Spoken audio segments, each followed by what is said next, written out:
innovation in the education sector is not starved for ideas, money, or talent, but we've yet to see the disruption many have predicted. That fact has not slowed the efforts of many companies in the space, but the focus may now be shifting. In this piece, let's examine how the current innovation models are unfolding on the learning side of the education segment. Much of the backstory here is well documented, but let's just hit on a few key points. There's been strong speculation for some time that the education segment would be disrupted, reinvented, and improved through digital offerings that could increase access, improve performance, and lower costs. From startups and early-stage companies to long-standing brands in the space, everybody has been investing heavily in the race to unlock those sustainable innovations that will demonstrably and positively impact teaching and learning.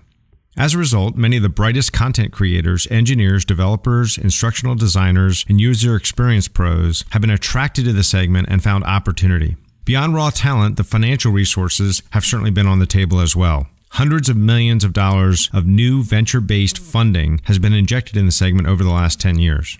And it's not just new investment that is resourcing innovation. Established brands have an additional tool: their huge balance sheets. The companies are moving existing capital out of the low performers and reallocating that capital into proprietary digital solutions, further fueling investment levels and potentially accelerating a shift.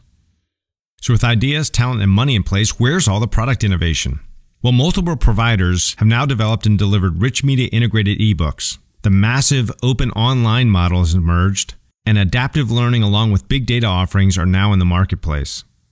In a broad sense, one might organize these into two categories of work: product modeling and business modeling. On the product model side, we've seen three waves emerge. Early on, the model was to extend print with digital, adding websites and resource centers to a print textbook offering.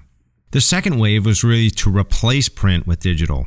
This involved full digitization and integration of the original print content and web resources into an all-in-one interactive rich media ebook and homework offering.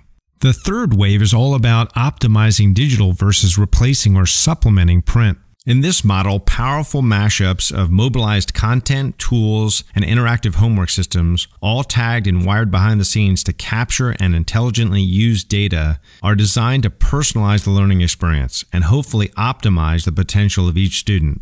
Adaptive learning offerings are the current best example of these kinds of services.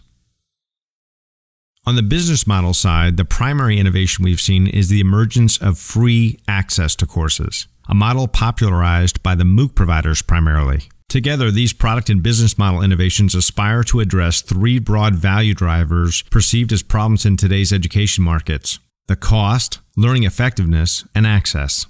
Now, passionate people throughout the segment hope to address all three of these issues, but teams have emphasized one or another of these areas as a focal point for their solutions. Ebook providers, for example, have largely come to focus on student cost, despite addressing several value propositions. On the other hand, the adaptive models have placed learning effectiveness in their bullseye, working to help personalize learning. The massive open online models have largely targeted access.